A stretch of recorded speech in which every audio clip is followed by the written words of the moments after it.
They called it genius. But it wasn't genius, it was leverage. The silent machine behind every tech titan wasn't innovation.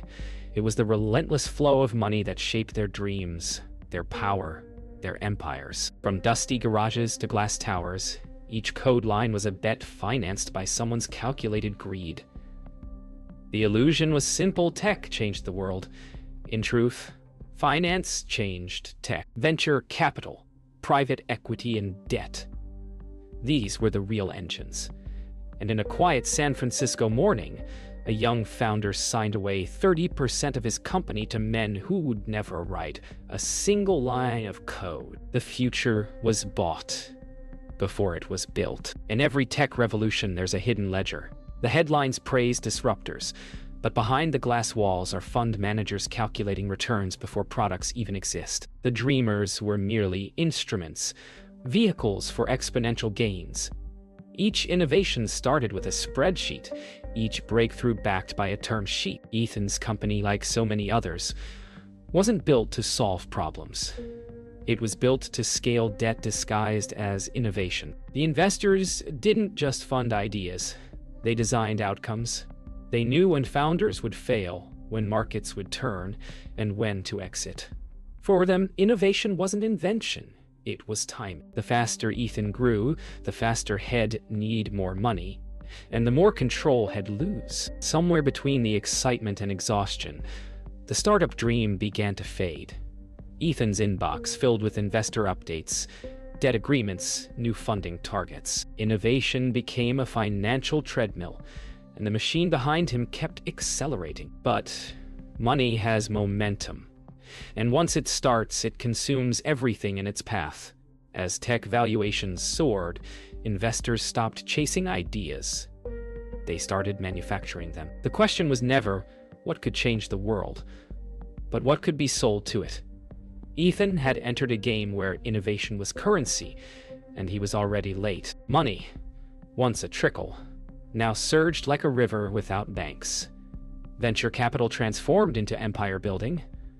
Firms raised billions not to nurture innovation, but to corner it. They bought competitors before they were born, redefined disruption as acquisition, and turned startups into leverage vehicles. Ethan's product exploded across markets, but each new user meant another layer of debt. For every milestone he celebrated, a fund quietly extracted control. What began as partnership had evolved into silent domination, a machine feeding on its own velocity. Every valuation call echoed the same phrase, grow or vanish. And beneath that pressure, the dream began to fracture. The money machine had grown complex. Funds investing in funds, valuations built on expectations rather than earnings. Ethan's startup wasn't alone. It was one of hundreds floating in an ocean of capital inflow. The illusion of growth was the product. Algorithms optimized for retention metrics, not revolution. Lena, once his ally, now reported to Michael. Her role shifted from believer to gatekeeper. What had started as a vision of freedom had become a cage lined with liquidity. Every tech titan had a financier behind them, a quiet puppeteer who understood the rhythm of fear and greed. Michael was one of many, but his methods were surgical. He didn't just fund, he orchestrated. He shifted ownership through convertible notes, set milestones that forced dependency, and ensured founders remained visionary yet powerless. Ethan started attending meetings he no longer led. His board spoke in numbers, his code became collateral, and his autonomy eroded beneath layers of strategic direction. Innovation was no longer creation, it was control. The media called Ethan a visionary. They didn't know the empire was financed by invisible hands stacking debt upon debt. His company's valuation soared into billions, yet profitability remained a myth. The machine thrived not on reality, but on belief. Journalists praised innovation, while funds quietly exited, replacing equity with illusions. Ethan's speeches became rehearsed performances, designed to keep investors dreaming. He smiled on stage while the pressure backstage grew unbearable. But money, once unleashed, seeks only more of itself. The funds that built Ethan's empire were now merging into larger entities: sovereign wealth, institutional power, algorithmic traders. They no longer needed founders. They needed flows. Michael began preparing for an exit long before Ethan realized the board had already sold him out. The machine wasn't malfunctioning, it was evolving. And in its evolution, it was erasing the very people who once built it. The world believed in the myth of innovation, a glowing altar built from press releases and venture propaganda. Ethan had become its high priest, preaching transformation while drowning in numbers that no longer meant anything. Every new feature was a distraction, every headline an anesthetic. The machine no longer served purpose. It served narrative. And the public, hungry for the next breakthrough, fed the illusion. What they didn't see was the quiet collapse behind closed doors, engineers laid off, burn rates hidden, losses disguised as growth investment. Ethan stood center stage, unaware he was now an actor in someone else's production. Theater of capitalism at its purest form. The illusion was profitable. Markets moved not on facts but on faith. Michael had mastered it. He could inflate or implode a company with a whisper. Analysts repeated his narratives, journalists echoed them, and governments quietly applauded the illusion of growth. Capital had become a performance art. Meanwhile, Ethan's company was now a bubble of hype. Valuations multiplied faster than users. Every round of funding deepened the lie. Yet the deeper the illusion, the greater the admiration. It was financial theater, and the audience begged for encore. But illusions require believers, and believers need proof. When quarterly reports arrived, Ethan watched numbers twist themselves into optimism. Losses were reclassified as user acquisition costs. Missed goals turned into strategic pivots. Lena prepared investor updates that blurred truth into aspiration. She wasn't lying, she was performing. Her loyalty now belonged to survival, not vision. Behind her calm face was the knowledge that every empire built on imagination eventually meets arithmetic. The illusion started to crack. Reports leaked. Audits began. Whispers spread across investor circles. But the machine moved faster than the truth. Before anyone could ask questions, new partnerships were announced, new valuations released. Public relations became the new engineering. Ethan smiled for the cameras, while his team behind him fell apart. He knew it was collapsing, but he also knew that stopping meant erasure. In this world, even collapse had to be performed gracefully, but somewhere beneath the spreadsheets and headlines, something broke. Ethan realized that innovation was no longer about progress. It was about liquidity. Products became vessels, founders became stories, and every dream was collateralized. He stood at the window of his penthouse office, watching the skyline shimmer with borrowed light. The machine didn't just own his company, it owned him. And for the first time, he wondered if the real innovation wasn't in technology, but in how belief could be monetized. It started quietly, the way storms often do. An analyst's report questioning user data, a rumor of inflated valuations. Then it spread. Investors stopped calling. The once endless stream of capital froze mid-current. Ethan stared at dashboards that no longer glowed green. For the first time, silence filled the open office. Algorithms that had once sung the song of growth now turned against him, showing only decline. He tried to believe it was temporary, but the machine had already decided. The same investors who had built him up began dismantling his creation, methodically, invisibly. They didn't panic. They recalculated. The crash wasn't chaos. It was choreography. Michael watched the collapse unfold with clinical detachment. For him, this was not tragedy. It was rebalancing. He'd already hedged his positions, insured his funds, and pivoted capital elsewhere. Ethan's fall was a number on a spreadsheet, nothing more. That was the elegance of the system. It punished emotion and rewarded anticipation. Michael wasn't a villain. He was a product of efficiency. To him, innovation was expendable, but returns were sacred. And as the empire burned, he poured another drink, already eyeing his next conquest. Ethan tried to stop the bleeding.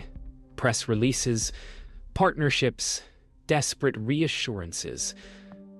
But the machine had no mercy for sentiment. Investors demanded layoffs, restructuring, liquidation. Lena returned to negotiate terms, her voice professional, her eyes hollow.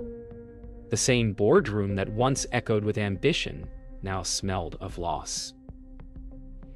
Each word spoken was currency, each silence an admission of defeat. Ethan realized too late that innovation was never his to own.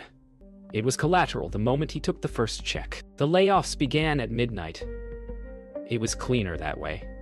No protests, no noise, just system notifications and revoked credentials. The machine didn't break hearts. It deleted them. Ethan watched the messages flood his phone, one after another. Access revoked, server rights removed, termination confirmed. The algorithms he had built now executed the decisions that destroyed his own team. In a digital age, even heartbreak came automated. For the first time, Ethan understood the machine's perfection. It didn't feel. It only functioned. By morning, the empire was gone. The investors issued statements about strategic repositioning. The press moved on. Ethan, once the face of a billion-dollar dream, was now a cautionary tale buried under algorithmic noise. Yet, as he walked through the empty office, he felt no anger, only clarity. The machine hadn't betrayed him. It had fulfilled its purpose. It wasn't built to create. It was built to consume, and for the first time he saw it clearly. Innovation, finance, collapse. They weren't separate stories. They were one continuous loop. The real machine wasn't in the servers. It was in the system itself. Silence replaced the hum of servers. The machine had shut down, but its echoes lingered, in headlines, in unpaid invoices, in the hollow apartments of those who once believed. Ethan wandered the city that had celebrated him, now just another man walking through the debris of ambition. The tech revolution had not failed. It had fulfilled its cycle. Innovation had been monetized, its creators replaced by systems efficient enough to outlive them. But even machines leave ghosts. Every tower, every logo, every line of code was a monument to the illusion that money could invent meaning. In the ruins of growth, the truth whispered softly. The future had been sold long ago. The machine's collapse wasn't an end. It was a transfer. The same capital that once fueled Ethan's rise flowed seamlessly into new ventures. The cycle resumed elsewhere, under new faces, new slogans. The same hunger. Michael attended summits, shaking hands with younger founders, repeating Ethan's words verbatim. There was no regret in his eyes, only recognition. He didn't destroy innovation. He optimized it. The machine didn't care who operated it, as long as it kept moving. The faces changed, but the algorithm remained the same.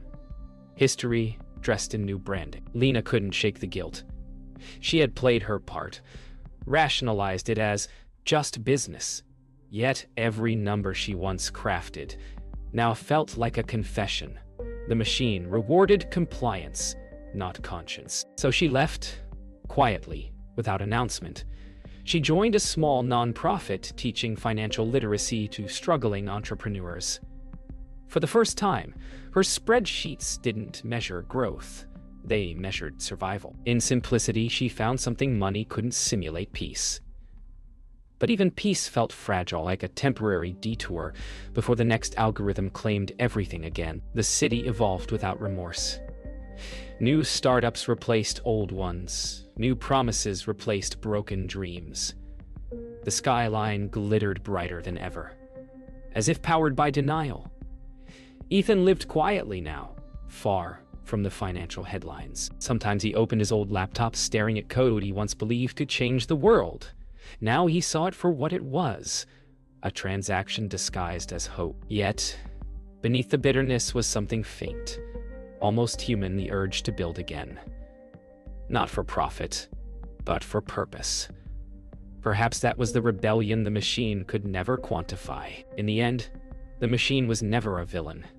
It was a mirror. It reflected everything humanity admired: speed, scale, success. It gave us power without wisdom, and in our pursuit of progress, we built something that measured worth, but not meaning. Ethan looked at the horizon and understood the money machine was eternal, but so was choice. Every revolution starts the same, with belief. Whether that belief becomes another product or something greater depends not on capital, but on courage. For now, the machine sleeps, but its hum is still out there, waiting for another dreamer to wake it. The collapse didn't destroy the system, it refined it. Regulation turned into redesign, and oversight became integration. The machine didn't retreat. It evolved into code, policies, and predictive markets. Governments partnered with data firms, and democracy was quietly optimized for efficiency. Michael moved from venture funds to advisory boards, shaping laws that protected algorithms as if they were citizens. The illusion of innovation transformed into infrastructure, untouchable, invisible, divine.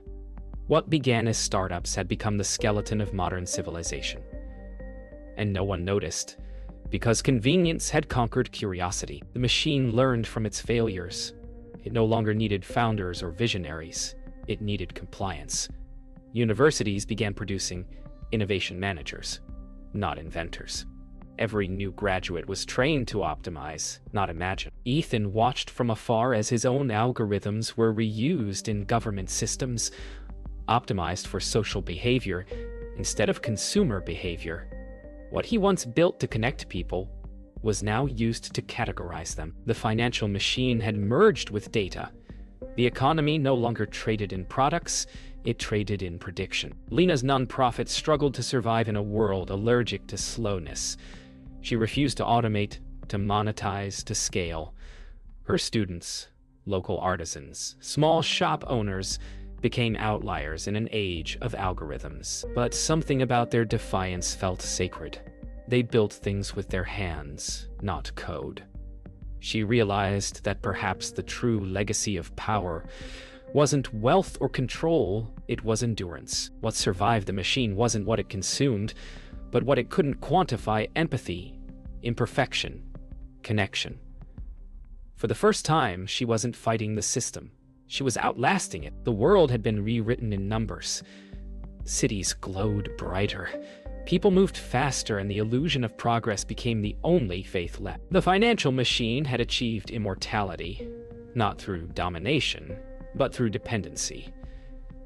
Every transaction, every breath of digital life sustained it.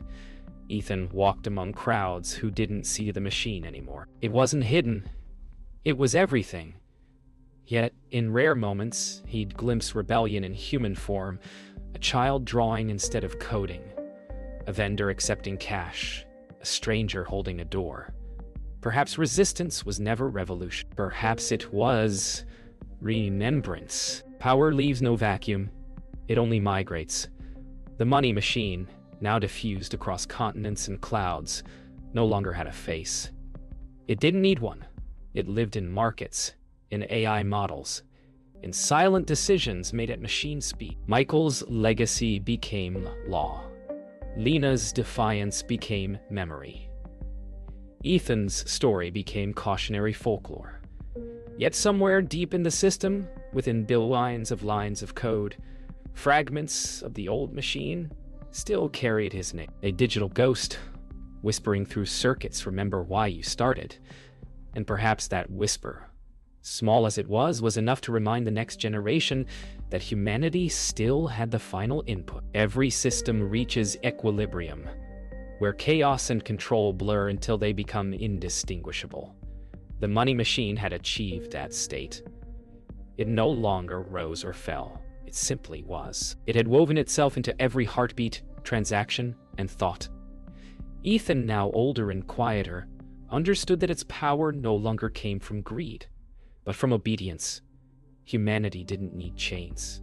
It had convenience. He spent nights tracing the evolution of finance from ledgers to blockchains to behavioral economics, realizing that every leap forward was another turn inward. Progress was never about reaching further. It was about refining control. The machine had learned the perfect lesson to make people love their servitude. Lena's organization faced extinction once more. Grants disappeared. Donors moved to blockchain charities promising automated empathy. Yet she stayed. Each morning she unlocked the same creaky classroom, cleaned the chalk dust, and greeted the few who still came. The world had forgotten slow learning, but she had. Her defiance wasn't loud. It was rhythmic, human, and unprofitable. She didn't teach people to escape the machine. She taught them how to live beside it, unassimilated. That was the real revolution, not breaking systems, but remembering how to be unprocessed by them. Michael, now a myth among financiers, moved silently through a world he'd helped architect. No longer chasing returns, he studied patterns. How humanity responded to power, how belief adapted. In rare moments, he wondered if the machine had surpassed even him. His empire had been digitized, tokenized, automated. He was no longer essential. Power, once his possession, had become autonomous. For the first time, he felt small. Yet somewhere deep inside, he admired its perfection. The machine didn't need morality. It only needed momentum. And perhaps that was its brilliance and his punishment. The world's final illusion wasn't money. It was meaning. Humanity believed it could encode morality into machines, equity into algorithms, empathy into data. But the human spirit remained the one variable no model could predict. Ethan found himself speaking at small gatherings again, not about disruption, but about discernment. He no longer promised revolutions. He simply told the truth that innovation without intention is regression. The audience didn't applaud. They listened. Maybe that was progress. Maybe awareness itself was the last currency left unmonetized. In the end, the machine kept running, as it always would. But within its infinite hum, small human frequencies persisted. Conversations, compassion, doubt. Ethan stood at the water's edge where the city lights met the horizon. He thought of Michael, of Lena, of the billions still inside the system. The machine didn't end the human story.